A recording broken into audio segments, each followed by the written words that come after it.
Halo Smart Learners, Assalamualaikum warahmatullahi wabarakatuh. Good morning and welcome back to my class. So, di video kali ini kita akan mempelajari tentang cara membuat kalimat tanya di dalam simple present, khususnya kalimat verbal. Sebelumnya, kita sudah mempelajari tentang cara memindahkan kalimat deklaratif ke kalimat negatif dan interrogatif, baik di dalam kalimat nominal maupun kalimat verbal. Kita juga telah mempelajari bagaimana caranya membuat kalimat tanya di dalam kalimat nominal. Dan di video kali ini kita akan mempelajari cara membuat kalimat tanya khususnya di dalam kalimat verbal.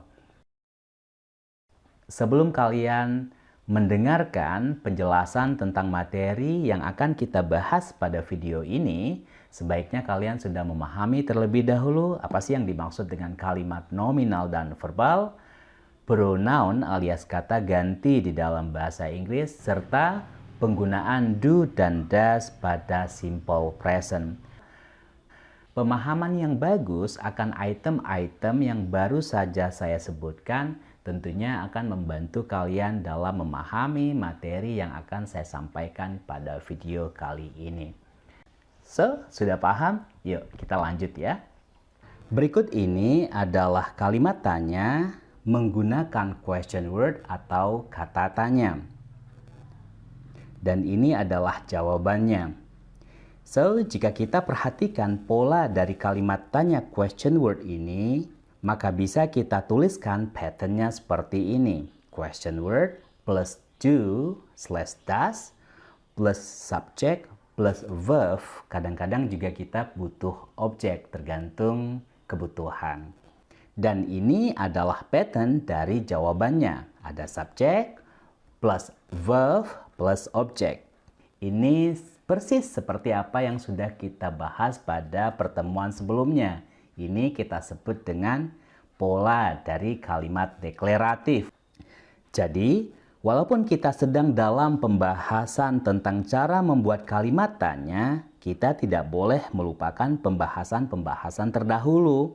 Karena kita akan menggunakan pola ini baik kalimat positif maupun kalimat negatif dalam merespon pertanyaan question word ini. Sekarang coba kita perhatikan kembali bagaimana pola dari kalimat tanya question word dan kalimat deklaratif. Sebuah kalimat yang berfungsi untuk merespon atau menjawab pertanyaan question word seperti ini. Kita mendapati verb atau kata kerja study di sini. So, apakah kita perlu objek dari kata study ini? English misalkan? Sebelum kita mengatakan iya atau tidak, sebaiknya kita terjemahkan saja terlebih dahulu dan nanti tentunya kita akan memahami apakah ini perlu objek atau tidak. Artinya, apa yang kamu pelajari bahasa Inggris? Tidak nyambung kan? Dari terjemahan ini tentunya kita bisa katakan bahwa objek tidak dibutuhkan pada konteks ini. So, buang saja kata English-nya.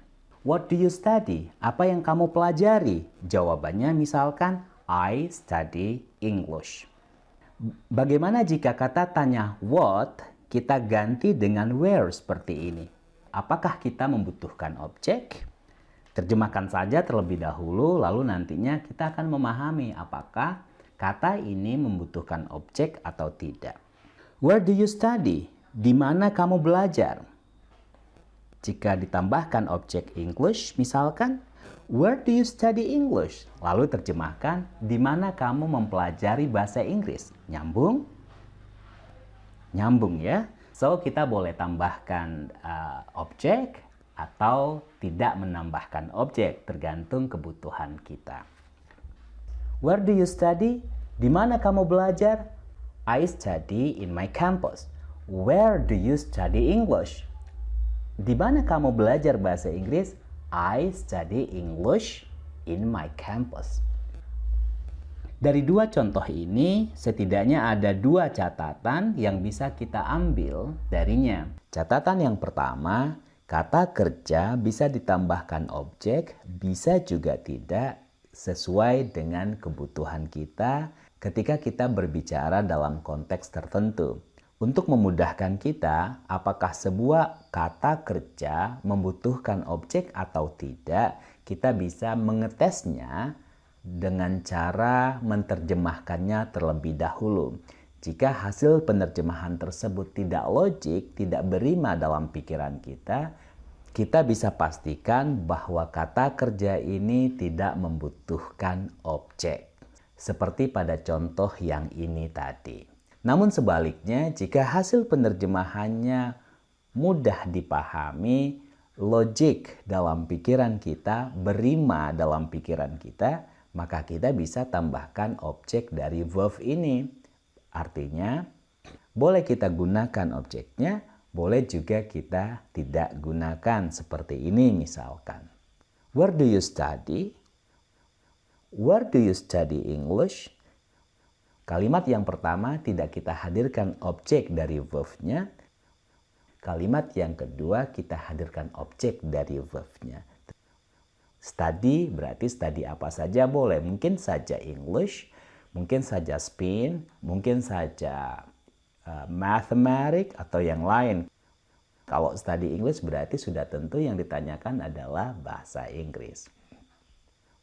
Catatan yang kedua, di sini tertulis do/does. Artinya kita harus memilih antara do atau does.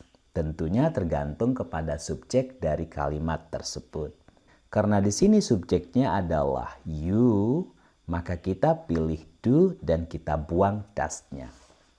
Bagaimana jika subjek you ini kita ganti dengan she? Maka kita pilih does dan kita buang do-nya. What does she study? Apa yang dia pelajari? She studies English. Dia mempelajari bahasa Inggris. Ada satu pertanyaan lagi nih di sini. Kenapa di sini kita menggunakan IES? Kenapa nggak study saja? Pembahasan tentang ini juga sudah dibahas pada video sebelumnya. Selanjutnya, jika subjek she ini kita ganti dengan they, maka kita harus pilih do. Lalu kita buang does-nya. What do they study? They study English. Bagaimana jika yang kita rubah adalah verb-nya? Gampang, tinggal kita rubah saja, ya toh? Misalkan, what do you read? Apa yang kamu baca? I read history misalkan. Saya membaca sejarah. What do you write? Apa yang kamu tulis? I write a journal. Saya menulis sebuah jurnal. What do you play? Apa yang kamu mainkan? I play a violin. Aku bermain biola. What do you discuss? Apa yang kamu diskusikan? I discuss my homework. Aku mendiskusikan kerjaan rumahku. See? Selanjutnya, kita akan melihat bagaimana jika yang dirubah itu adalah kata tanyanya atau question word-nya. What do you study? I study English. Why do you study? I study for my career. Jadi kata why di sini bertujuan untuk menanyakan alasan seseorang melakukan sesuatu. So, why do you study? I study for my career. Ngapain kamu belajar? Saya belajar untuk karirku. Why do you study English? I study English for my career. Aku mempelajari bahasa Inggris tujuannya adalah untuk karirku. How do you study? Kata how berfungsi untuk menanyakan sesuatu kaitannya dengan cara. Jadi, bagaimana caramu belajar? Jawabannya misalkan, I study happily. Aku belajar dengan sangat bahagia. How do you study English? I study English happily. With whom do you study? Dengan siapa kamu belajar? Jawabannya misalkan, I study with my classmates. Aku belajar dengan teman satu kelasku. With whom do you study English? I study English with my classmates. Aku belajar bahasa Inggris dengan teman-teman sekelasku. Well, sekarang kita sampai pada pembahasan yang terakhir, yaitu review.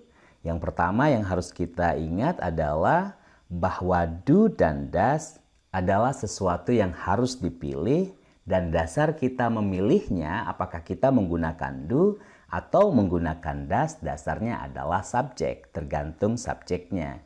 Jika subjeknya you di sini, maka kita pilih do lalu kita buang does. Jika they, maka kita pilih do lalu buang does-nya. Jika your baby, she, dan your father, maka yang kita pilih adalah does dan kita harus membuang do-nya. So, do/does adalah pilihan. Yang kedua, kata kerja di sini boleh kita tambahkan objek, boleh juga tidak sesuai dengan kebutuhan kita sebagai pembicara. Seperti yang baru saja dijelaskan pada beberapa slide sebelum ini. Jika question word ini kita hilangkan, lalu apa yang kalian lihat pada slide ini merupakan pola dari kalimat interrogatif. So, pola ini menghadirkan arti apakah. Do you study English? Apakah kamu belajar bahasa Inggris? Do they read book? Apakah mereka membaca buku? Does your baby write a journal? Apakah babymu write a journal? Menulis sebuah jurnal? Does she study English? Apakah dia belajar bahasa Inggris? Does your father buy a dictionary? Apakah ayahmu membeli sebuah kamus? Nah, ini adalah kalimat interrogatif, alias kita kenal dengan sebutan yes no question. Well, demikian penjelasan tentang cara membuat kalimat tanya di dalam simple present, khususnya di dalam kalimat verbal. Semoga penjelasan ini mudah dipahami dan silakan berbagi dengan teman-teman yang lain dengan harapan semakin banyak orang yang tahu tentang penjelasan ini. So, akhir kata saya ucapkan much obliged.